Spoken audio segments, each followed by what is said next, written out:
Salut à tous et bienvenue sur la chaîne YouTube Basket Session Reverse ou sur les plateformes de streaming si vous nous suivez en audio. Vous êtes bien dans le nouvel épisode de Hoop Culture et comme chaque semaine, j'ai le plaisir d'être rejoint par mon acolyte préféré pour vous former le One-Two Punch, l'un des plus performants all-time, Théophile Omesser. Salut Théo, comment tu vas? Eh ben, ça va très bien. Pierre, ravi de te retrouver. Effectivement, si on faisait un classement des one-two punch de podcast, il y en a pas mal quand même, hein. Tu penses qu'on est directement dans le classement all-time? Tu nous places à ce niveau-là tout de suite. Alors écoute, j'en ai écouté énormément, j'en en ai aucune idée, mais par principe, par principe, j'ai envie de te dire oui. On a beaucoup de saisons à faire et crois-moi, je ne serai pas ton Kobe et tu ne seras pas mon Shaq. À aucun moment, nous ne disputerons pour des problèmes d'ego. Même pour partir à Miami, quand même, il fait Ah, ça, meilleur qu'en région parisienne. Toi encore, t'es au soleil, ça va. Tu connais pas ces problèmes de la mi-saison, toi.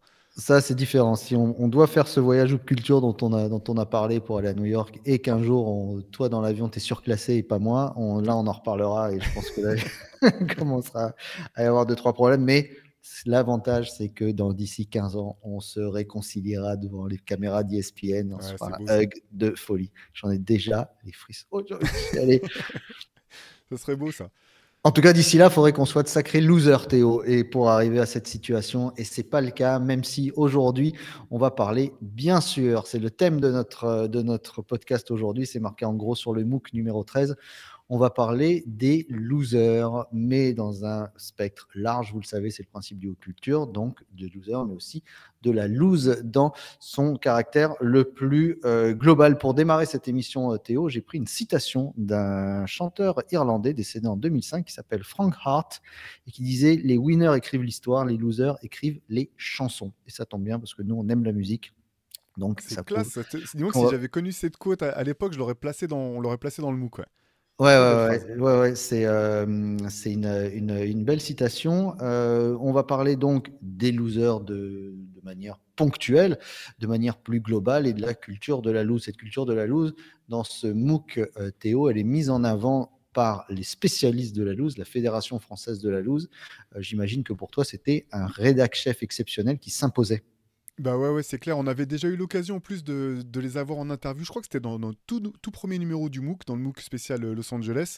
Et là, c'est vrai qu'on a choisi cette thématique loser. Alors, pour expliquer un petit peu hein, ce qu'on entend par enfin, l'objet de ce numéro spécial lose, c'est justement de se questionner un petit peu sur qu'est-ce que la lose, qu'est-ce que c'est un loser, est-ce que ça existe vraiment des losers, est-ce que quand de toute façon tu fais partie de l'élite de ton sport, est-ce que tu peux vraiment être considéré, pointé du doigt comme étant un loser parce que tu n'as pas gagné le trophée ultime. Et donc là-dedans, la FFL c'était parfait parce que tu vois, ils ont toujours ce côté prendre les choses avec beaucoup d'humour, bien sûr, mais en même temps, le fait de pas c'est pas la loose, c'est pas se moquer de ceux qui ont perdu en fait, c'est vraiment mettre en avant finalement des moments, soit des craquages, soit des histoires dramatiques.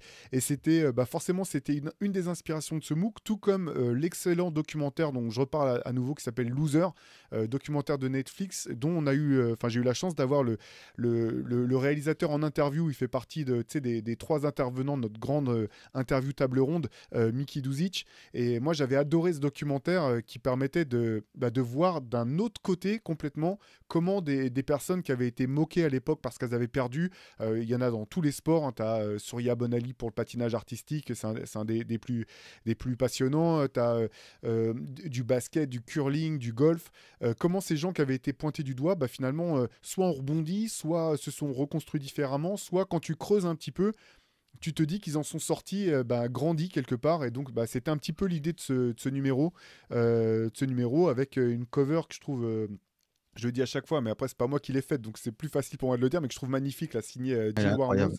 Jill Elle est Warmoz, incroyable. voilà, avec Barclay qui. Euh, voilà, c'est toi qui as écrit le magnifique portrait, d'ailleurs, c'est toi qui l'as signé, mais l'idée, pourquoi Barclay? Parce que finalement, on voulait montrer que c'était quelqu'un voilà, qui était sorti, il n'a pas gagné de titre, mais il est sorti quand même grand, il est sorti la tête haute. Voilà, on le voit sur la cover, univers un petit peu apocalyptique, mais lui, il est grand, la tête levée. Et il n'a pas gagné le titre NBA, mais c'est quand même un très grand champion, donc il nous semble un peu emblématique de tout ça. Est-ce que le score qui est sur là, c'est celui du match 6 des finales 93? Absolument, et il y a tout un tas de détails. Enfin, Gilles a fait un travail complètement dingue là sur cette cover, et c'est tout à fait ça. Effectivement, au début, pour tout te dire, dans les ébauches, il y avait marqué même Bulls Suns au-dessus du score. D'accord. Et puis voilà, on s'est dit, bah non, on veut faire comprendre que c'est un truc un peu, voilà, on va pas simplement parler de Barclay et des Suns, donc plus large. Donc voilà, c'est pour ça qu'on a remplacé, on a mis away, enfin il a mis away et home à la place, mais le score c'est exactement ça. Ouais. Bien vu. Alors la loose, ça peut être les losers quand on en parle. Surtout nous en France, on a toujours ce problème philosophique avec les dynasties de grands gagnants. C'est toujours plus ou moins. D'ailleurs, la FFL, elle peut être que chez nous. Elle pourrait pas exister aux États-Unis parce que la loose, c'est la honte et ça ne peut pas être institutionnalisé comme c'est le cas chez nous, où on aime ça et on se prend d'amour pour ces gens-là. Donc des losers, il y en a des magnifiques, il y en a des tristes. Il y en a où c'est bien fait pour leur gueule et on va essayer justement de voir tout ça, d'essayer de vous brosser un large panel avec des exemples, etc. Quand on parle des losers, et c'est toujours le même débat qui arrive chaque fin d'année, Théo, c'est le fameux débat de celui qui gagne le plus en finale, qui en perd le plus, et à chaque fois que LeBron va en finale, on lui sort ces fameuses stats. Les défaites en finale, justement, ce qu'on appelle, c'est quand même fou de dire les losers en finale, parce que c'est rien que le fait d'arriver en finale, c'est complètement dingue. LeBron a perdu 33 matchs de finale, donc il est en tête du classement. Jerry West, 29. Karim Abdul-Jabbar, 27. Et puisque il y a toujours le débat avec Jordan, Jordan a perdu 11. LeBron en a perdu 33 sur 55, ce qui est quand même plus de la moitié, mais quand même 55 matchs de finale NBA. Jerry West, 29 sur 48, ce qui est colossal aussi, qu'il en ait joué 48. J'ai découvert cette stat, qu'il a joué 48 matchs de finale. Il y a pas eu pas mal de Game 7 aussi. Et Ouais. Karim Abdul-Jabbar en a joué 56 et lui en a perdu 27, un petit peu moins de la moitié. Donc Jordan en a perdu 11 sur 35. On a perdu 11 sur 35, ouais, ce qui est lui énorme. Est-ce qu'on peut considérer qu'un joueur qui est tant arrivé par lui-même, hein, on est d'accord, c'est pas Robert Torrey ou qui arrive en bout de banc, en sortie de banc, etc., peut être considéré comme un loser en ayant joué 55 matchs de finale et en ayant perdu 33?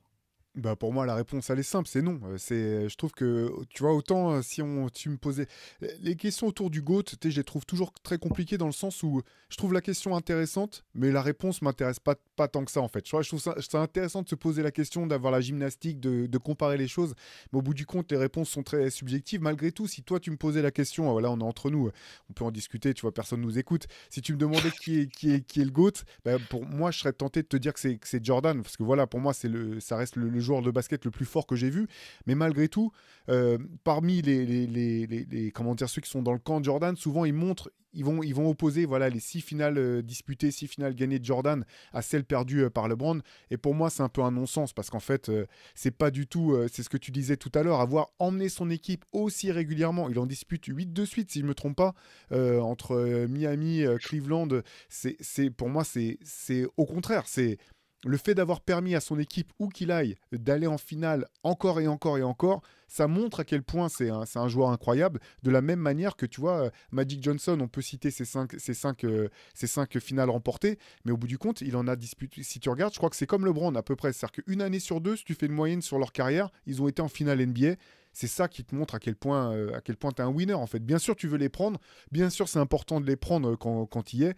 Mais opposé tu sais, à la legacy de LeBron, le nombre de finales qu'il a perdu, pour moi, c'est un non-sens quand même. Non, je suis d'accord. C'est pour ça, j'ouvrais là-dessus parce que c'est évidemment quelque chose. Quand on parle de lose, on parle de défaite, hein, bien sûr. Alors que, et c'est ce qu'on essaye de faire dans ce podcast et dans le MOOC, c'est de dire que c'est bien plus que ça encore. On va parler des losers magnifiques parce que c'est ça, c'est ceux qui nous plaisent le plus. Lequel te vient en tête en premier, toi, Théo? Ah, des losers magnifiques. Bah écoute, j'ai envie de te retourner la question parce que il y en a deux qui me viennent en tête, mais si tu me mets magnifique derrière, je pense à Barclay quand même.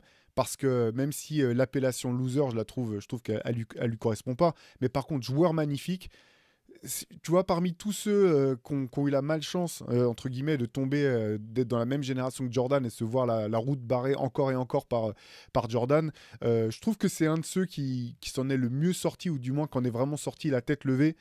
Euh, c'est dur de pointer du doigt son manque de bague et de dire ça, c'était pas un vrai champion. Je trouve ça absurde quand les joueurs actuels lui sortent ça comme argument quand ils se font un peu égratigner par Barclay. Mais du coup, j'ai envie de te retourner la question, parce que c'est toi qui as écrit le portrait de Barclay, là, qui est illustré de manière magnifique aussi dans ce numéro. Euh, Toi, qu'est-ce qui t'évoque Barclay? Parce que c'est toi qui avais proposé le sujet, on l'avait noté dans notre liste, mais du coup, ça tombait parfaitement. Pourquoi tu as pensé à lui? Qu'est-ce qui t'a fait nous proposer ce sujet, toi? Bah, tu as tout compris. La question, c'est que Barclay gagne pas de bague, comme énormément de joueurs finalement. Je vais après te sortir une petite stat, enfin une stat, quelque chose auquel j'ai pensé et tu vas me dire ce que tu en penses. Barclay, c'est en fait pourquoi on le met en tant que loser? Parce que c'est les autres qui le définissent comme ça finalement. On s'en rend compte. On se rend compte que sur TNT, il se prend dans la gueule de la part de Shaq qu'il n'a jamais eu de bague. Ça a toujours été un running gag entre Jordan et lui avant qu'ils aient leur embrouille qui est débile, mais qui reste une vraie cicatrice pour Charles Barkley. C'est un personnage éminemment attachant, puisque même si il gagne pas ce titre, il reste dans la tête des gens comme un immense champion. Hein, on parlait tout à l'heure quelqu'un qui emmène tout seul une équipe en finale. Bon, Barkley, il arrive au Suns, ça change tout. Alors après, il se fait barrer par des coups de pas de chance, par les Rockets qui arrivent à ce moment-là. Ils perdent une demi-finale improbable en 95 sur un shoot de Mario Elie alors qu'il mène 3-1, je crois, dans cette finale de conf, ou demi-finale de conf, je ne sais plus exactement. Ensuite, il y a des choix un petit peu hasardeux, il y a Houston, il y a... Bon, toujours est-il qu'on a un joueur génial qui a toujours ouvert sa gueule. Donc évidemment, quand on ouvre sa gueule, il faut s'attendre à se prendre derrière. Je pense qu'il en rigole. C'est pour lui, il le dit, il est très religieux. C'est Dieu m'a tout donné, sauf une bague finalement. Il m'a permis d'être un joueur de basket complet, sauf il me manque un truc au doigt. C'est une cicatrice pour ces gars-là, parce qu'en plus, on leur rappelle tous les jours. Il a à côté de lui une grande gueule qui fait 2,16 m, donc il a essayé de se battre avec lui une fois, mais bon, c'est un débat un peu vain. Il a à côté de lui Kenny Smith, ça va, qui le chambre un peu, mais pas trop, parce qu'il sait très bien Kenny Smith ce qu'il doit aux autres pour avoir ses deux bagues et ce qu'il ne doit pas à lui-même. Je pense que oui, Barclay, il va se l'entendre dire tout le temps, mais quel personnage attachant, incroyable, qui ne s'est jamais gêné pour dire ce qu'il pensait. Et ça, il est arrivé dans la ligue, comme tout joueur dans la ligue, en faisant attention à ce qu'il dit aux journalistes et tout. Et un jour, Moses Malone lui a dit, sois toi-même. Et il a toujours été une grande gueule, même quand il était à Auburn. Il se cachait pas de pas aller en cours. Il se cachait pas de ce qu'il faisait, de son poids, etc. Oui, oui, c'est ce qu'il avait dit. Hein. Il avait dit, dur à moi, cacher en même temps. ouais, ouais. Ce qu'il avait dit, c'est que tant que le. Putain, tu fais presque Marie Patrux comme ça. Hein, tant que, qu'il a, qu'il a, tant que il joue bien au basket, ses notes seront bonnes. Enfin voilà, c'est un personnage attachant qu'on peut détester également. Hein. Il aurait pu être dans nos vilains et il fait partie de la liste. Hein. Beaucoup de gens l'ont détesté. Mais voilà, dire que c'est un loser, c'est un petit peu dur, mais c'est le cas parce qu'on s'en rend compte tous les jours. Et après, par contre, voilà, il se prend des vannes de KD supporte pas qu'on lui dise certaines choses parce que Barkley il a pas gagné une bague. Ouais, enfin bon, c'est voilà, ils sont tous joueurs à un moment et on sait qu'il y a cette dernière marche qui est pas là. C'est une fois par an. Mais par exemple, quand on est Hall of Fame, on peut pas dire à quelqu'un t'es Hall of Famer, mais t'as pas de bague. C'est impossible. C'est mon sens. Donc voilà. Mais c'est un personnage qu'on ne peut pas mettre dedans parce que c'est certainement le plus grand joueur à ne pas avoir eu de bague. Ça, on va en parler d'autres. Hein. Pour moi, Pat Ewing, par exemple, est un immense joueur et le symbole de la ville de New York, le plus grand joueur de l'histoire pratiquement d'une ville. C'est difficile ça, je trouve que c'est encore plus difficile. Un type qui a toujours vécu dans un club. Barclay, il est parti des Sixers parce qu'il n'en pouvait plus, mais le plus grand joueur de l'histoire des Sixers, dans la tête des gens, c'est soit Moses Malone, soit Dr. J. Donc, il a réussi à se hisser à ce niveau-là, et c'est formidable. Quel personnage, je pense. Si aujourd'hui on devait. Franchement, si tu me dis que tu peux passer la journée avec 3 personnages, anciens joueurs ou joueurs actuels, je pense que je choisirais Shaq. J'aimerais bien savoir ce que c'est d'être dans la peau de Shaq ou de se balader avec lui, de pouvoir insulter tout le monde dans la voiture et de le laisser descendre pour aller casser des gars. C'est clair, c'est se déplier de ta Clio comme ça. Bon, juste pour voir la gueule dans le rétro, la gueule du mec derrière qui t'insulte et qui voit Shaq sortir. Non, parce que je pense ça que lui il raconte les trucs. Je pense Barclay, c'est un mec qui va te raconter. Tu vois, je me suis toujours dit, est-ce que j'aimerais passer du temps hors interview avec un mec comme Jordan? Oui, parce que j'aimerais le rencontrer. je pense que tu passes un meilleur moment avec Barkley qui doit te raconter des coulisses, des trucs. Tu vois, j'aimerais rencontrer un mec comme Steph Curry, même LeBron, etc. Mais un Ouais. mec comme Barkley, ça doit être génial. Et puis sa carrière de journaliste, quand on voit que c'est pas facile d'être consultant, c'est pas facile de rester si longtemps. Les gens se rendent pas compte, ça fait très longtemps maintenant qu'il est à l'antenne. Il forme un duo génial avec Shaq, mais surtout avec Ernie Johnson, je trouve.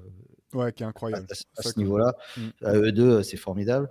D'ailleurs, c'est lui qui annonce à Ernie Johnson qu'il va rentrer au Hall of Fame des journalistes. Donc, personnage génial. Voilà. Et puis, éminemment attachant. Ouais, bah c'est clair. Moi aussi, j'étais archi fan du joueur hein, de l'époque Sixers. C'est marrant parce que je sais plus qui, quand on parlait de Barclay, avait mis une petite image avec tu sais, la chanson Born to be Wild derrière, des cassettes NBA Superstar. Et moi, c'est exactement ça. Tu sais, c'est les trucs qui restent accrochés l'un à l'autre. Que dès que j'entends cette chanson, je pense à Barclay et inversement. Alors, tu me demandais les grands qui m'étaient venus en tête. J'allais te dire qu'il y en avait un deuxième dont j'avais sorti le jersey la semaine dernière, c'est Chris Webber, qui est à la fois l'un des joueurs que j'ai le plus aimé et peut-être qui m'a le plus déçu finalement, parce que le fameux temps mort face à UNC en D'ailleurs, finale. respect à vous pour le jeu de mots dans le MOOC. T'en mords les doigts. Ça, c'est Jean-Sébastien Blondel qui a écrit toute cette partie-là, qui est je pense qu'il est champion du monde incontesté du jeu de mots depuis 15 ans de suite. Donc, non, ça, faut rendre à César ce qui lui appartient. Mais ouais, Chris Webber, bah voilà, effectivement, du fameux temps mort demandé contre UNC après avoir perdu déjà la saison précédente. Et alors ça, c'est peut-être, au bout du compte, c'était peut-être ce qui était le plus anecdotique. Mais malgré tout, j'ai un peu le sentiment que ce truc l'a suivi derrière. Tu sais, c'est un petit peu comme quand t'achetais une malédiction. Parce que derrière. Bah, avec les Kings, forcément. Alors, bien sûr, en 2002, ils se font même pas un peu, ils se font voler par l'arbitrage. Hein. Je pense que c'est plus un secret. Mais il y a d'autres matchs où, quand même, il avait tendance, malheureusement, à disparaître un peu dans les fins de match importantes. Je me rappelle de cette équipe des Kings que j'ai adoré, pardon, et je me disais, mais c'est fou, quand même. Cette équipe, les mecs qui portent le plus, comment dire, voilà, qui se montent le plus dans les moments chauds, c'est peut-être les deux joueurs les plus petits, c'est Mike Bibby et Bobby Jackson qui prenaient, que je me rappelle, avoir pris les shoots décisifs pendant que tu voyais Chris Webber ou Peja Stojakovic disparaître un petit peu en fin de match. Donc voilà, c'est l'autre joueur auquel je pense tout de suite, même si je l'ai adoré, derrière ça reste, tu sais, j'ai cette relation un peu ambivalente de... J'ai adoré, en même temps j'ai été déçu du fait qu'il puisse pas aller au bout, quoi. 2002, en plus, entre 2002 et sa draft, il y a 9 ans qui passent, dans lesquels, justement, Wizards, alors d'abord les Warriors, bien sûr. Qui était Euh, cool, hein, cette saison, enfin, cette équipe quand même des Warriors qui aura duré qu'un an avec Sprewell, avec Chris Mullin qui est encore là, etc. C'est vraiment quel dommage que finalement bien sûr. il ait pu partir parce que c'était vraiment une équipe super excitante, quoi. Et d'ailleurs, c'est marrant de se dire que l'un des plus grands posters de l'histoire des rookies de la NBA, c'est Chris Webber qui le colle sur Barkley. Quand Barkley arrive aux Suns, en effet, il se passe le ballon dans le dos. Mais c'est excellent que tu en parles parce que j'allais le dire et je me rappelle encore l'avoir vu ce match. Je pense qu'il est passé un samedi après-midi, peut-être bien justement sur France Télé comme on en parlait à la terme où ils avaient encore des matchs NBA. Possible. Mais je me rappelle voir ce dunk et après aller prendre mon ballon, aller sur le playground et raconter aux gars qui n'avaient pas vu le match parce que c'était pas voilà, il n'y avait pas de réseaux sociaux ou quoi que ce soit. J'ai vu un dunk complètement dingue de Weber cet après-midi. Enfin bref, c'est grand souvenir ce dunk, ouais. Et ce pauvre temps mort, il est terrible. Si vous voyez le documentaire sur le Fab Five, tout c'est un sable mouvant. C'est 10 secondes parce que déjà, il doit jamais prendre le temps mort parce que le ballon doit rester là-bas au bout. Il y a un marché, mon pote. Et tout se touche, en fait, il part en courant à tout berzingue, alors que c'est pas lui de remonter le ballon, il part tout droit, il arrive devant la ligne de fond, il demande un temps mort. Alors oui, il va dire que... Alors lui, il n'en parle pas. Alors ça, c'est quand même, tu vois, et ça, c'est un vrai problème que j'ai avec Chris Webber, c'est par rapport à Barclay. C'est qu'on est à la limite entre le loser magnifique et ce qu'on appelle le sore loser en anglais, c'est-à-dire le mec amer, quoi, c'est-à-dire le mauvais, le Mauvais rageux, perdant, quoi. quoi, voilà. C'est-à-dire qu'il a toujours refusé de parler ça, voilà. Alors que, bon, il faut l'accepter, enfin, ça fait partie de ta carrière, de ta construction. Et on les voit perdre aussi la finale de 91. Il est dévasté en 91. Et en plus, il est filmé de près, et il s'énerve, et il dit des gros mots, et machin. Et après, c'est reparti. L'histoire, comme on parlait de la bagarre à Détroit, les thugs, les machins. Donc, il est lourd, le personnage Chris Webber. Là, ce qu'il porte en lui, ça a toujours été. Et c'est un super consultant en plus. Là, lui aussi, il a plein de choses à raconter. Il est très respecté. Personnage, voilà, super sympa. Mais c'est vrai que ça, c'est. Putain, quelle cicatrice pour lui, quoi. C'est clair. Chris. Ouais, vas-y, pardon. Vas-y, je t'en prie. Non, j'allais dire, comme tu parles de cicatrice, j'étais curieux de savoir, toi, s'il y avait une défaite qui t'avait vraiment fendu le cœur, quoi. Tu vois, un moment de défaite qui t'a. Ouais, je vais pas dire t'as mis au bord des larmes, mais vraiment qui t'a pris aux tripes. Je... Alors, il y en a qui m'ont perdre la finale des JO contre les USA, là, alors que c'était jouable, ça m'a agacé. Mais oui, des déceptions, en fait, des vraies déceptions. Et c'est là où je rejoins un petit peu la Fédération française de la loose, c'est qu'une défaite, elle peut autant te toucher et te briser, comme, on va pas se mentir, toutes les défaites en finale de Coupe du Monde, au penalty, c'est horrible. Enfin, t'as envie de crever, c'est pas possible. Voilà. Mais par exemple, une défaite mêlée à la fois d'une honte, pour moi, évidemment, alors on sort du basket, mais le bus de Naïsna, quoi. Tu vois, on est à la Coupe du Monde, cette histoire du bus, les mecs qui vont pas s'entraîner, qui descendent, le coach qui lit la phrase, enfin qui lit la lettre, et puis après ils perdent et tout. Enfin, tout ça est une bulle de lose. Voilà, pour moi, une des plus grandes loses du sport français. Mais oui, il parle de la France-Bulgarie. Bon, évidemment, ça nous a éteint. Mais en basket, je te parlais de la. Je vais sûrement t'en trouver. Il doit y en avoir qui m'ont bien foutu la haine. Mais l'histoire de J.R. Smith m'avait vraiment foutu la haine. Ah oui, dont on parlait la semaine dernière, là, avec le.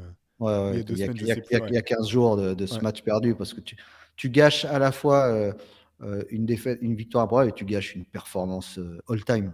Voilà, c'est tout. C'est ça qui est énervant. C'est que parfois, il suffit d'un truc pour gâcher quelque chose qui va au-delà d'un match, quoi. Hmm. Moi, Et moi toi, j'en. il y a un truc? Ouais. Ouais, moi, c'est. Alors, c'est pas. Il n'y a rien d'original, mais c'est demi-finale de l'Euro 2005. C'est. Ça, je m'en remettrai jamais, quoi. Avec la France qui est vraiment sur le point de valider son billet pour la finale, qui mène de 7 points. Il reste une trentaine de secondes face à la Grèce. Et derrière, balle perdue, des lancers francs ratés par Tony Parker, mais aussi par Antoine Rigaudot. Tu dis, mais c'est pas possible, c'est un film de science-fiction. Antoine Rigaudot, t'as l'impression qu'à l'époque, il a pas raté un lancer franc depuis 79, et là, il t'en rate un dans les dernières secondes. Boris Diaw qui fait une faute un peu complètement stupide, d'ailleurs, qui permet à la Grèce d'arrêter le chrono et d'être à nouveau sur la ligne des lancers francs. Et puis le 3 points à la dernière seconde, ou pas loin de Diamantidis. Ça, c'est vraiment un moment, je peux te dire où j'étais, je peux te dire à qui j'étais, je peux te dire à quelle puissance j'ai mis une patate dans la table qui était devant moi quand on a perdu le match. Et Ça Georges reste Eddy pour. qui pète un plomb, je crois. Il crie, Attends, il dit c'est pas vrai, c'est pas vrai, c'est pas vrai, c'est pas vrai. ça, ça- Shit. C'est Alors quoi ça, l'antenne. ça c'était ça Je sais pas c'était si en c'est ce match-là. 2007, Euro 2007 en Espagne, parce que j'y étais. Je sais que c'est là. Ah, Il ouais, était, ouais. mais c'est pas possible, David, c'est pas possible. Comme ça, qui pète un câble complètement, parce qu'effectivement 2007 c'est aussi une grande voilà, enchaînement de défaites catastrophiques. Mais ouais, 2005 ça reste vraiment. Alors, heureusement, derrière, on va taper l'Espagne. Heureusement qu'on les a tapés sur ce match pour la troisième place et qu'on prend le bronze, parce qu'après, on les a pas tapés pendant presque 10 piges. Mais ouais, énorme, énorme déception. Cette demi-finale de 2005, je suis rarement, tu sais, enfin, je vais pas dire que je suis détaché. Quand tu regardes des matchs de basket, tu as toujours une équipe pour laquelle tu es plus qu'une autre, etc. Mais celle-là, vraiment, c'est celle à laquelle je pense instantanément. Si tu me parles de défaite, je pense à ça, quoi. Moi, une qui m'avait marqué parce que j'étais dégoûté, j'étais à New York et j'étais dans un sports bar, c'est le shoot de LeBron contre Chicago, alors que Chicago peut mener 3-1 je sais plus, c'est en playoff contre Cleveland et il met un shoot à 3 points improbable sur une. Ça m'avait tué parce que c'est la fin de ces Bulls-là qui après lâche l'affaire. Hmm. Et la fin de. Voilà, il y avait encore. C'était encore D-Rose et Jimmy Butler. Et enfin voilà, c'est parce que c'était Chicago, c'était mon petit côté supporter. Euh, Est-ce que tu considérerais, toi, Théo, que les Nets, par exemple, sont des losers magnifiques? Ou est-ce qu'ils étaient là parce que c'était très faible à l'Est, mais on a l'impression qu'ils n'étaient jamais en mesure d'y arriver? C'est bon parce qu'en fait, quand tu m'as parlé des Nets et de lose, j'ai pas du tout pensé à ceux qui ont fait deux finales de suite. Moi, j'étais sur le Big Three avec Bon, Kyrie Irving, Kevin Durant et James Harden, j'étais là-dessus. Donc, non, bonne question. Honnêtement, on peut parler de celui avec Paul Pierce et Kevin Garnett aussi, hein. Franchement, c'est clair. où C'est ils clair. étaient Non, mais censés. c'est une question qui se pose sur la franchise tout entière. Écoute, moi j'ai senti, il y a deux choses en fait. Déjà, quel joueur incroyable que Jason Kidd, parce qu'il arrive dans une équipe telle quelle, qui avait Stephen Marbury juste à sa place, il en fait tout de suite un candidat au final, et ils enchaînent 2 finales de suite. Moi, cette saison, honnêtement, j'aurais adoré qu'il soit élu MVP, par exemple, Jason Kidd, la première saison où ils vont en finale avec les Nets, parce que j'ai trouvé que c'était incroyable comme il avait transformé toute la culture de cette équipe qui allait nulle part. Par contre, on est obligé de reconnaître que la conférence S était vraiment catastrophiquement faible. C'était Ouais. vraiment extrêmement faible. Donc non, pas loser. Pas loser quand tu fais 2 finales avec une équipe qui a jamais été jusque-là. Tu regardes l'effectif, c'est quand même pas bien fort, hein. Ok, il y a Kenyon Martin, force brute. Tu as Richard Jefferson qui est rookie, qui est un très bon rookie, etc. Mais bon, comment dire, c'est pas Kevin, pardon. C'est fou, je retrouve son nom. Kerry Kittles. Kerry, merci. Kerry Kittles, c'est quand même pas bien fort. Enfin, pas bien fort. Si, c'est sympa, tu vois, mais jamais tu dis, t'as Kerry Kittles, je vais faire une finale NBA. C'est quand même assez faiblard. Donc, non, je dirais pas loser. Parce qu'il fallait quand même y aller. Même si la conférence était faible, et à un moment, les matchs, il faut quand même aller les prendre et puis te hisser jusqu'à ce niveau-là, quoi. Toi, qu'est-ce que t'en penses? Je sais pas, il y a plein d'équipes comme ça, hein. Tu pourrais Ouais. dire loser parce que, tu vois, par exemple, le Jazz d'Utah, qui sur le papier était bien moins fort, par exemple, que les Sonics de Seattle, mais qui finalement était un bien meilleur contender et qu'on a bien plus fait chier les Bulls dans les années 90. Ils ont été, même dans le temps, même s'ils ne sont pas forcément arrivés, totalement, enfin bien meilleurs. Mais tu sentais par contre, c'est là que je disais équipe de loser, quand ils se qualifient en finale en 97, John Stockton met son shoot sur, je donne en mille, Barclay, qui défend à moitié. Mais le soulagement, tu les vois, c'est déjà une première victoire. Toutes ces équipes, d'arriver en finale, c'est déjà une première victoire parce qu'à un moment donné, quoi qu'il arrive, même s'ils ne sont pas sur le palmarès, ils seront sur la dernière ligne. C'est important dans leur legacy, etc., d'avoir été finaliste. Et on se fera un podcast spécial legacy, ça peut être intéressant aussi de parler de ça. Mais voilà. Pour moi, le Jazz reste. Alors, les Nets, non, parce que le Jazz était très fort. Les Nets, je suis d'accord avec toi que c'était quand même un peu comme les Sixers d'Iverson en 2001. Oui, ça reste quand même un petit peu faiblard. Ouais, c'est clair. Mais tu vois, mais même pour les. C'est là aussi que les Même les matchs. Cavaliers en 2007. Hein, ouais. Bien sûr, exactement. Mais tu vois, c'est là où les choses ont beaucoup évolué. C'est-à-dire que même à l'époque, j'étais à fond pour les Bulls dans les finales face à Utah. Mais ça me serait pas venu à l'idée de qualifier cette équipe de loser, en fait. Tu vois, c'est aussi quelque chose où j'ai l'impression, en tout cas en France, qui est arrivé plus tardivement, plus récemment. Même chose pour Barclay, pour Ewing, j'étais déçu qu'ils gagnent pas de titre, mais ça me serait pas venu à l'idée de les considérer comme des losers. Pour moi, c'était des très grands joueurs. Et ça, j'ai l'impression que c'est un shift qui a eu un peu plus récemment, du moins en France. Et c'était ce qui était intéressant, tu sais, dans l'interview croisée qu'on a fait dans le MOOC, c'est que Mickey Duzic, lui qui est américain, il disait non mais chez nous, à un moment on lui pose, enfin la question est posée de savoir si eux ils ont eu l'impression qu'il y avait eu un shift. Et lui il nous dit non mais nous aux États-Unis c'est depuis le bac à sable, hein, que loser c'est la pire insulte, Ah oui, genre oui. limite, c'est pire que si on insulte ta mère, quoi. On te traite de loser, c'est l'insulte ultime aux États-Unis. Et même, il lui-même reconnaît, il dit c'est un de nos problèmes en tant que société, quoi. C'est que si t'es pas un winner, si t'es pas la gagne flamboyante, bah, c'est que t'es un loser, c'est que t'es un moins que rien, que t'es une merde. Et c'était assez intéressant de voir cette différence, tu vois, culturelle. Et le fait qu'aujourd'hui aussi, même ici en France ou en Europe, bah, c'est devenu aussi un terme qu'on utilise comme une insulte maintenant, quoi. Ouais, mais la gagne romantique, elle n'existe pas aux États-Unis. Juste pour revenir sur. Tout à l'heure, tu as dit une phrase intéressante, c'est la période Jordan, ce qu'il a pu faire. Je vais te donner quelques chiffres. Si je te dis 0, 0, 0, 3, 2, 2, 0, 0, 0, 0, 0, 5. Ça, c'est en 92, les bagues des Dream Teamers. D'accord. Ah, oh. Ah oui, Voilà, ok. sur les 12 Ouais. joueurs. D'accord. En 92. Aujourd'hui, donc on est à 0, 2, 0, 3, toujours. 6, 6, 0, 0, 0, 0, 0, 0, 5. C'est-à-dire qu'entre 92 et 98, seul David Robinson en a pris 2 98 oui, en 99 et 2003, je crois, 2001, non 2003 ou 5, je sais plus, je sais même plus. Non, 2003, ouais. 2003. Ouais. Donc, Jordan a éteint la ligue à ce moment-là. Alors, dans ceux que j'avais, on avait Bird qui en avait 3, Pippen 2, Jordan 2 en 92 et Magic 5. Donc, Magic a continué, Bird s'est terminé, etc. Donc, les autres ont continué leur moisson et seul est arrivé. En 2012, et je parle de 2012 parce que tu m'en as parlé la semaine dernière, puisque tu es Ouais. allé voir cette équipe. Au moment de la finale des JO, LeBron 1, Melo 0, Kobe 5, Chris Paul 0, Deron Williams 0, KD 0, Russ Westbrook 0, Kevin Love 0, Iguodala 0, Harden 0, Tyson Chandler en a une, qui gagne avec Dallas, et Anthony Davis en a 0. D'accord. Aujourd'hui, on est à 4, 0, 5, 0, 0, 2, 0, 1, 4, 0, 1, 1.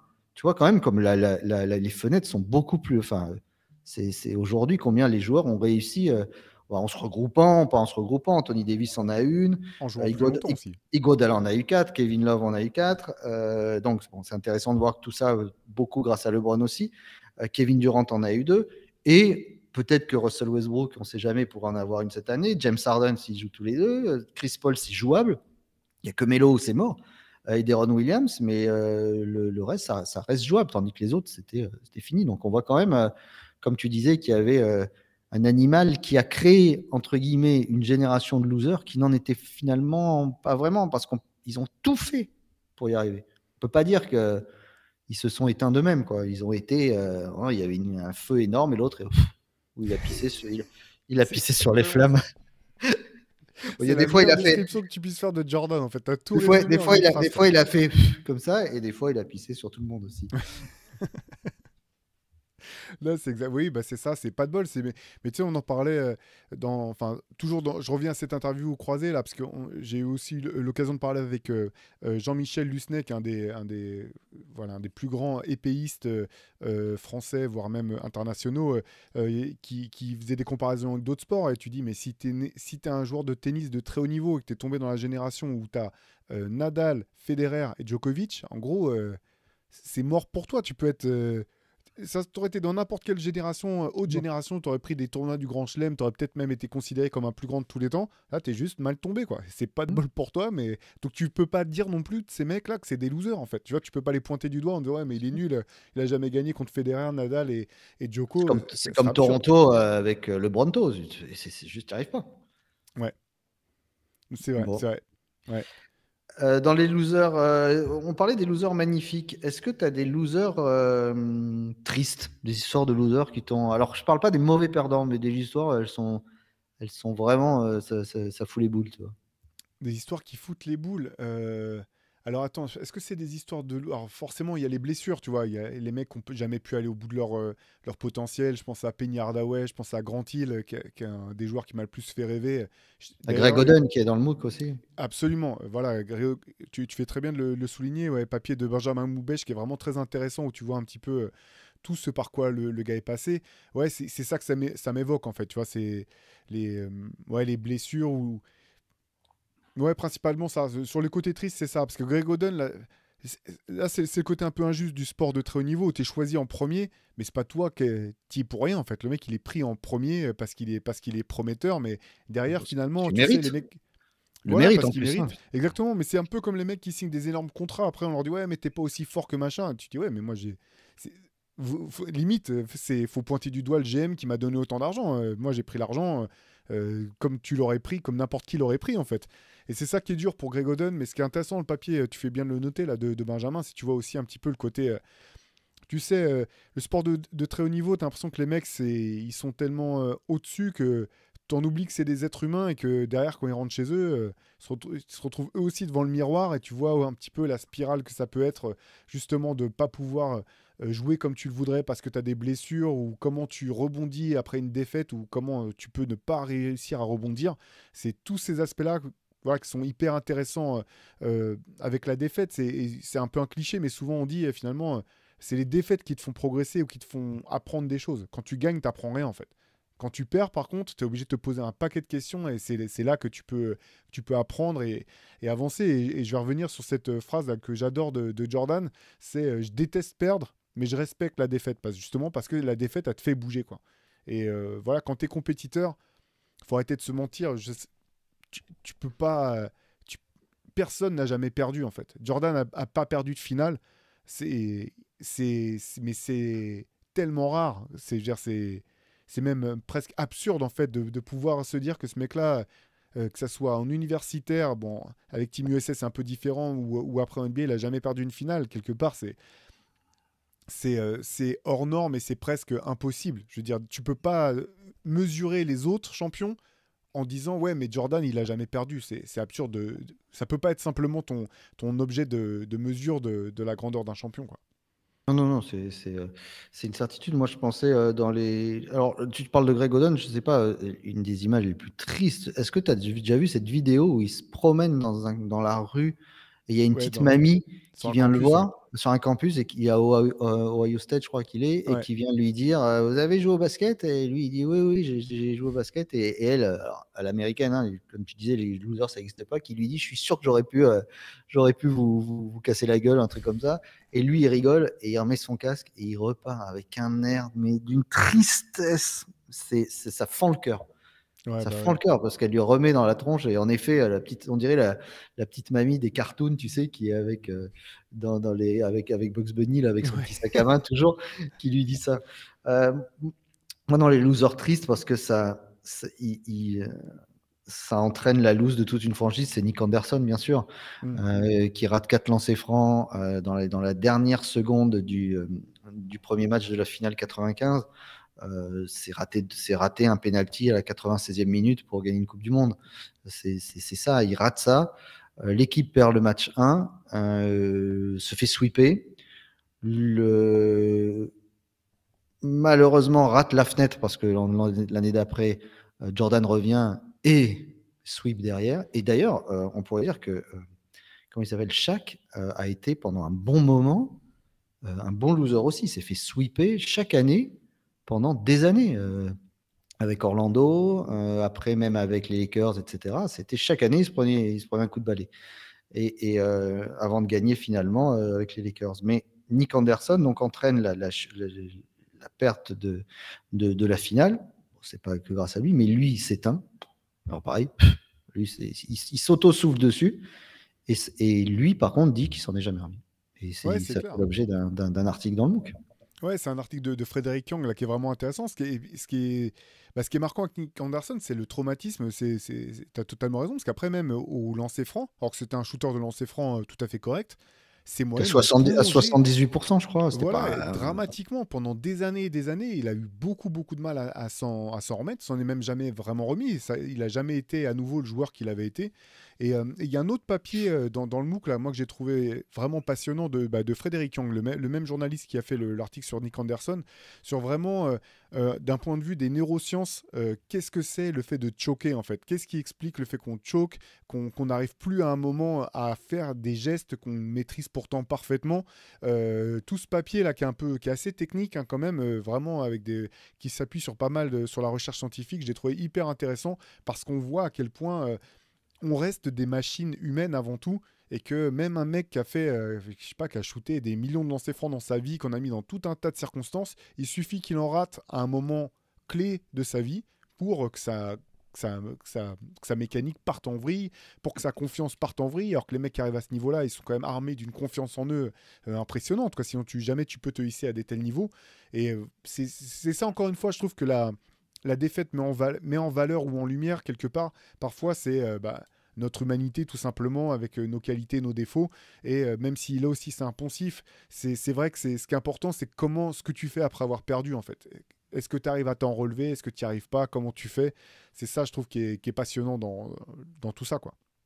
Ça détermine une carrière. Tu parlais des airballs de Kobe il y a 15 jours, là, et du fait que lui, ça a été un moment déterminant, ça l'avait motivé. Mais regarde, tu parlais du caractère psychologique et physiologique de ça. Markel Fultz, Ouais. on a oublié la saison de Markel Fultz où il est tellement perdu qu'il a perdu son shoot, il n'arrive pas. Barclay, qui est un très bon joueur de golf, hein, qui joue avec Jordan souvent, a eu un jour un blocage. Hein, donc, je ne sais pas si pour les golfeurs, il se maladresse comme ça. Et normalement, tu renvoies tes bras. Et lui, en permanence, il stoppe son geste. Et du coup, il n'arrive plus. Mais il disait qu'il avait fait de l'acupuncture, de l'hypnose, de toutes ces choses-là. Et s'il n'y arrive plus, son corps ne répond pas à ce truc-là. Donc, c'est vrai que un mec comme Nick Anderson, en plus, bon, il a été moqué. Et heureusement, ce n'était pas l'époque des réseaux sociaux. Mais Ouais. il a bien mangé là-dessus. On parlait de losers magnifiques, tristes, mais il y en a, on est bien content de les voir perdre, et ils perdent salement. Est-ce que tu aurais un exemple, toi, direct, qui te vient en tête? Écoute, je vais dévoiler un peu ma main avec mon coup de gueule de tout à l'heure là, mais je suis obligé de parler de James Harden quand même, que je peux plus voir en peinture. Donc je sais pas ce que feront les Clippers cette année. Je leur souhaite pas particulièrement du mal, mais je peux plus en fait. Ce joueur, je peux plus, je peux pas. Je Donc suis pareil. voilà, je peux pas te cacher que voir James Harden en galère un petit peu ou ses équipes qui vont dans le mur après avoir fait autant d'histoires pour passer d'un club à l'autre, puis d'un autre club à un autre club, et finalement à chaque fois commencer en se mettant au diapason, en faisant ce qu'il faut, puis inéluctablement en revenant à jouer comme il a envie de jouer. Il l'a même dit, je sais pas si tu as vu cette quote qui est sortie cette semaine, où il dit Je je suis suis un pas un joueur système. de système, je suis le système. Ce qui veut dire je peux jouer que comme j'ai envie de jouer et c'est tout quoi. Donc, Théo, tu C'est es voilà. clairement le candidat anti-système. Exactement. Exactement. Voter Hoop Culture chaque semaine pour combattre le Ouais, système. je suis d'accord avec ça. Voilà, donc bon, c'est le premier qui me passe en tête. Je pourrais t'en trouver d'autres certainement, mais James Harden, non, je peux plus. Alors, moi, mauvais perdant tout de suite, j'ai Théophile Omesser au quiz de First Team. Un loser, mais Ça, c'est dramatique. clair. Ça, c'est clair. Non, mais plus sérieusement, les Pistons de 91, on en a parlé brièvement l'autre jour, Ouais. quand ils perdent et qu'ils sortent du terrain. Mais moi, vraiment, un truc qui m'avait dégoûté, qui m'avait vraiment, euh, même si c'était dans la quête d'un tripit, le Kobe et tout, c'est les Lakers de 2011 qui se font sweeper par les Mavericks, alors de manière inattendue, totalement inattendue. Mais un match 4, je me Ah rappelle, oui. qui m'avait dégoûté avec un Lamar Odom imbuvable, une faute, l'une des pires fautes de l'histoire du basket en jeu, de Bynum qui va oui, pour tuer JJ JJ Barea. Barea, Ouais. qui met le panier. Ça, c'est le N1 le plus fou de l'histoire. Il y va pour le tuer, il sort, et puis tout était moche. C'est-à-dire, moi, tu vois, j'aurais adoré que, par exemple, Kobe euh, prenne Bynum et le pourrisse devant tout le monde, ou aille aider Barré à se relever. Et je me rappelle, il y avait au milieu de tout ça, il y avait Fischer, il y avait Pogazol, il y avait Kobe qui était là, Phil Jackson, et qui sortent de là, genre avec un petit sourire en coin, genre bah c'est bon, allez, on vous la laisse celle-là. Mais c'était, j'avais trouvé ça vraiment, j'étais super déçu parce que c'était une superbe équipe. Hein, il y avait rien à dire dessus. Et c'était le, ouais, le dernier vrai run de playoff de Kobe pratiquement, hein, là-dessus, puisqu'après l'équipe implose. Et terminer là-dessus, c'est vraiment un vrai mauvais souvenir. Et puis c'était vraiment moche, quoi. Bah écoute Pierre, comme toujours, je te propose qu'on parle, parce qu'on a aussi des exemples qui concernent pas directement le basket. Moi j'en avais dans le cinéma et la musique pour des histoires de loose. Est-ce que t'en as sous le coude toi? Ah oui, bah, quelques-uns. Ouais. Alors, c'est toujours pareil dans un pays. Le cinéma, c'est pareil, il y a toujours des récompenses. Donc, on a certains qui ont été des gros losers pendant un moment, genre DiCaprio, par exemple, qui a attendu de gagner pendant les Oscars. Et il y a un certain Greg P. Russell, qui est ingénieur du son et qui, lui, a eu 17 nominations sans jamais rien avoir. Magnifique ça.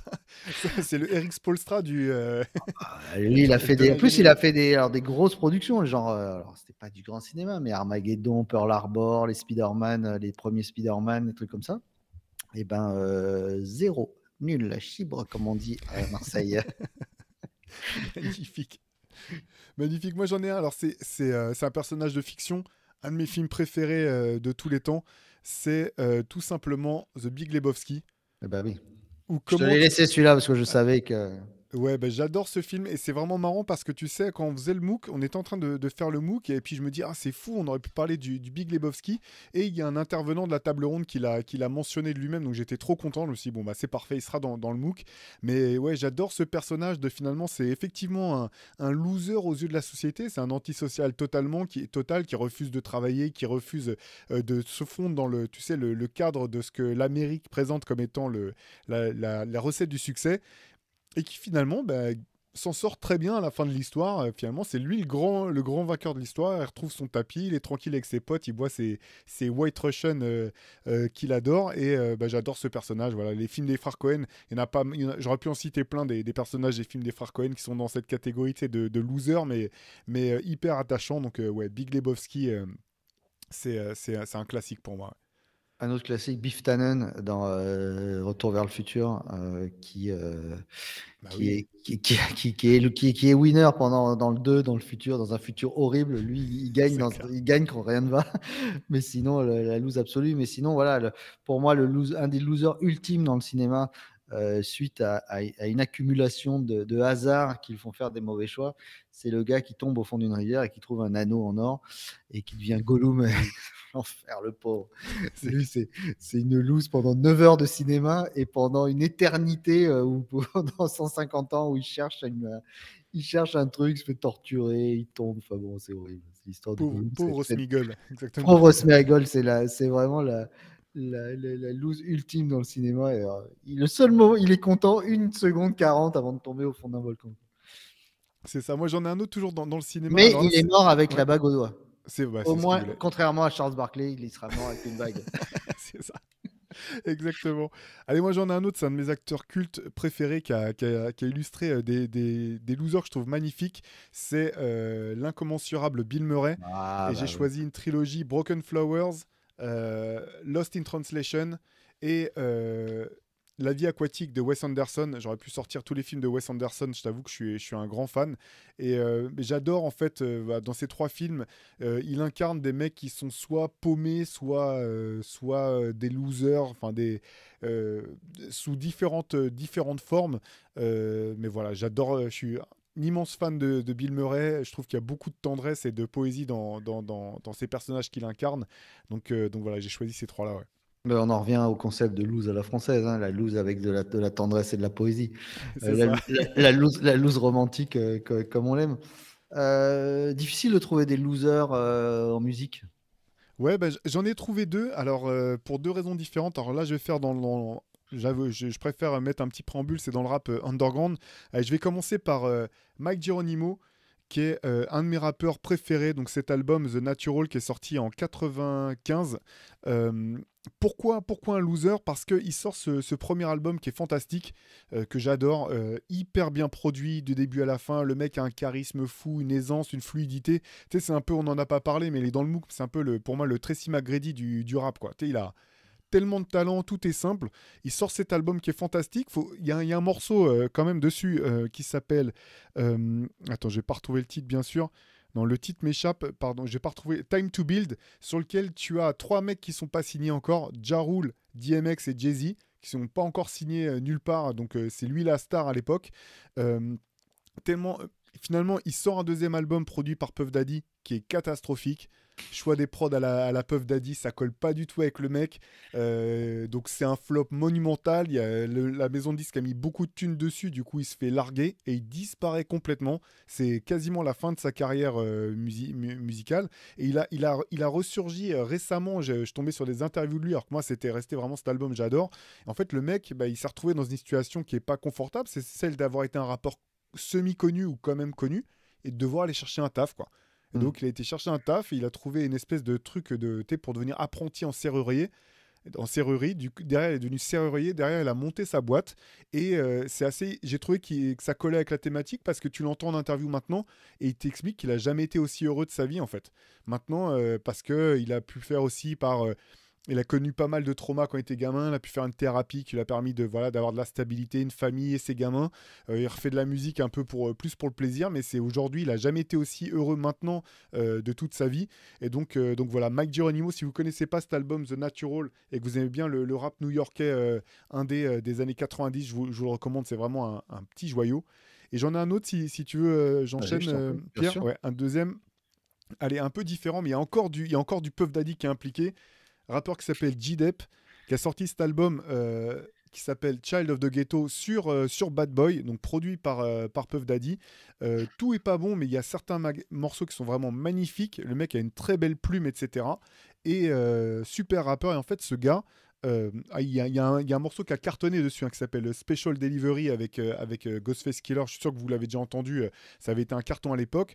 En fait, ce mec, il se trouve que quelques années auparavant, il avait commis un crime et que rongé par le remords, il a fini par aller se dénoncer de lui-même à la police. Donc il est en ce moment même en prison pour meurtre parce qu'il a été voilà, bouffé par les remords, par ses démons propres. Donc il a fini par aller se dénoncer lui-même. Donc je sais pas si ressortira un disque. Voilà, il y a du bon et du moins bon sur ce disque-là, mais les morceaux qui sont réussis sont vraiment fantastiques. Donc voilà, pour moi, c'est aussi une histoire de loose, alors bien plus triste encore, un peu plus dramatique, mais voilà ce que ça m'a inspiré en tout cas pour cette semaine. Il y en a beaucoup, hein. Alors le problème, c'est que la musique est tellement une histoire de mode, une histoire de période, que c'est difficile de mettre des losers ou pas. Moi, dans l'émission Hangtime, j'avais eu l'immense honneur d'interviewer la légende Smokey Robinson, et j'avais fait une émission Waouh. spéciale sur les 70 ans sur les 50 ans de la Motown. Et j'avais interviewé un des leaders que tu connais, des Contours. Je Oui, crois que toi, tu avais rencontré ces gens-là quand tu étais allé à Détroit, et qui faisaient partie de ces musiciens qui rentraient dans le fameux studio A de la Motown, qui enregistraient à la chaîne toute la journée. C'était un truc terrible, hein. Aujourd'hui, un tel rythme de travail, ça peut être faire l'objet d'une convention internationale, hein. Euh, c'est clair. et, et donc, ce type qui est à la fois ultra chanceux d'avoir, que tu sens d'avoir participé à une période bénie. Or, les Contours ont fait des morceaux ultra connus. Il y en a un qui avait été repris sur la bande originale du film Dirty Dancing, fameux Do You Love Me. Qui avait C'est complètement relancé ils s'étaient remis à faire des concerts, etc. Dans la foulée du film, du coup. grâce à ce film. Alors, ceux qui viennent d'avoir un petit sourire en coin en entendant le mot Dirty Dancing, il y a deux BO. Il y a une et la deuxième More Dirty Dancing. Et le More Dirty Dancing, c'est une des meilleures BO qui soit. Alors arrêtez de rigoler parce que c'est le cas, c'est que des tubes soul un peu underground de cette époque-là, et la BO, elle est géniale. Et donc tu avais ce type-là qui est donc tu sens que ça a failli cliquer, mais pas vraiment, et du coup tu en as fait partie, mais pas vraiment. Dans l'histoire du rap marseillais, il y a un autre groupe qui s'appelle le Soul Swing, Ah, au bien début sûr. des années 90, qui, pareil, a été au niveau d'IAM en étant précurseur, mais qui a. Eh ben, c'est pas été eux. Et à un moment, c'est quand tu croises certains de ses membres, comme DJ Rebel, etc., c'est des gens qui sont éminemment respectés pour la carrière qu'ils ont eue, mais qui ont quand même, sans être amers, il y a un moment quand ils en parlent, il y a une pause et il y a l'œil enfin, qui se perd. Voilà. C'est Et magnifique que tu c'est parles très du, triste. du Soul Swing, parce que je partage tout à fait ton avis. À l'époque, IAM n'avait pas encore sorti son premier album de mémoire, ou était sur le point de le sortir. Bien Et sûr. Rapline avait sorti 2 clips de Soul Swing. C'était Soul Swing and Radical, leur nom en entier. Et il y avait He Was a Brother et un autre qui s'appelle Respect. Je crois que ça se trouve encore sur YouTube. Et j'avais adoré ces 2 morceaux-là. Je les avais trouvés incroyables. J'avais même trouvé que c'était du même niveau, voire meilleur qu'IAM à l'époque, hein. Bien sûr. Faut se remettre C'était en 90, hein, ça remonte, quoi. Mais ouais, j'ai adoré ces 2 premiers morceaux là, donc c'était Faflarage, Def, Bond et puis DJ Rebel, ça que tu disais, hein, il me Ouais, ouais, c'est semble. ça. Je me rappelle Mhm. plus. C'était Ouais, ouais, c'est- ouais, super exemple, ouais. On va passer à nos coups de cœur, coups de gueule. Vas-y, coup de cœur ton coup de cœur de la semaine, Théo. Qu'est-ce que c'est? Ouais, mon coup de cœur, alors c'est sur cette classe de rookie NBA là que je trouve il y a plein de joueurs. En fait, j'ai du mal à savoir lequel est mon préféré. Alors bien sûr, il y a Victor Wembanyama. Voilà, on est obligé de suivre au quotidien. C'est incroyable ce qu'il est en train de faire, mais il y en a d'autres qui me plaisent beaucoup. Et parmi eux, Il y a Osar Thompson des Pistons, donc je suis assez fan en fait. J'adore. Il a un côté, il se bagarre en défense, en attaque. Je trouve qu'il force pas grand chose. Il est hyper polyvalent. Je suis sous le charme. Et l'autre, alors c'est un vrai faux rookie, c'est Chet Holmgren. Et c'est un peu fou parce que tu sais, s'il était tombé dans n'importe quelle autre génération que celle de Wembanyama, on en parlerait comme d'un phénomène incroyable. C'est quoi ce joueur de cette taille-là qui est capable de défendre, de contrer, de shooter de loin et tout, de porter la balle. Et du coup, il est un petit peu dans l'ombre de Victor et pourtant ses stats sont incroyables. En termes d'efficacité offensive, c'est complètement dingue ce qu'il est en train de faire. Et j'aime bien parce qu'il a un côté un petit peu, tu sais, il y a un petit peu un stigmate autour des grands blancs. Voilà, souvent on se dit ouais, ça va être un mec soft ou il va être un peu lymphatique. Pas du tout, quoi. Ce mec-là, c'est du genre. Tu sens qu'il prend les choses personnellement assez vite et j'aime beaucoup son attitude. Bref, ces deux rookies, je pourrais en citer d'autres, m'ont bien tapé dans l'œil, quoi. Et puis un peu, on dirait un mix entre, comment il s'appelle, Lacoste dans Les Beaux Gosses et Vincent Elbaz dans Le Péril Jeune. C'est vrai, Tu vois. il y a beaucoup de ça, c'est clair. C'est clair. Non, mais Et c'est deux jours. Et puis quand tu t'appelles Ossard, déjà tu dégages un truc, quoi. Tu as forcément du charisme. Et puis pour ceux qui aiment bien le MMA, je trouve, moi, il me fait beaucoup penser à Israël Adesanya que j'aime beaucoup, donc j'aime bien l'attitude. Donc ouais, c'est raison de mater les Pistons. En attendant que son frère Amen, qui a un peu moins de temps de jeu, mais en même temps c'est un peu le bordel du côté des Rockets, on verra ce qu'il vaut, mais j'ai beaucoup aimé Osar Thompson. Ouais. Moi, mon coup de cœur, c'est coup de cœur SAP. Théo, tu vas envoyer les photos. Il y a Ouais. une veste qui vient de sortir par Jordan Brand. Je vous laisse regarder. Au début, j'ai cru que c'était une fausse. On dirait un tableau du Louvre qui a été détaché et imprimé sur une veste Gore-Tex. Je vous laisse voir notamment la capuche où en fait c'est des impressions de photos de grandes actions de Jordan, des alley-oops, des dunks, etc. Mais généralement c'est des photos un peu floutées. Mais là c'est des vrais clichés en HD qui sont imprimés sur ce truc-là et on dirait qu'on a un écran 4K sur le dos. Bon, ça vaut 500 balles. C'est bon, c'est surtout tu payes la marque Gore-Tex dessus, mais c'est voilà, c'est importable, hein, on va pas se mentir. Mais la veste, je pense que tu mets ça n'importe où dans le métro, dans le tram, tout le monde te regarde. Là, c'est un babe magnet comme on dit, mais le- l'objet est magnifique. Ouais, c'est clair. Bah, du coup, ouais, vous avez pu voir les images, là, je les ai rajoutées dans la vidéo. C'est vrai que quand tu me l'as envoyé, je me suis demandé même si c'était un vrai truc, tu sais, ou si ça avait été quelque chose qui avait été. Ouais, ouais. Qui avait été C'est dispo sur ouais. l'appli de Nike. Vous tapez Jordan Gore-Tex et vous tombez là-dessus. C'est incroyable. Ça vaut le coup rien que de le regarder. Mais normalement, on aurait dû faire le coup de gueule, mais je vais peut-être pas en remettre une tartine, hein, parce que j'avais choisi James Harden cette semaine avec qui a son 12e trade en 4 ans et demi pour aller dans une équipe en espérant pouvoir gagner. Et la Je- vidéo quand il rentre dans le vestiaire et que tout le monde est gêné en le voyant. Je dis, au début, quand j'ai vu la tête, je dis qu'est-ce qu'il a? Il a oublié de mettre un caleçon ou quoi? Il est à poil? Qu'est-ce que c'est? Et en fait, non, c'est juste la gêne. Bon courage si vous êtes fan des Clippers, hein. Ce serait dur de.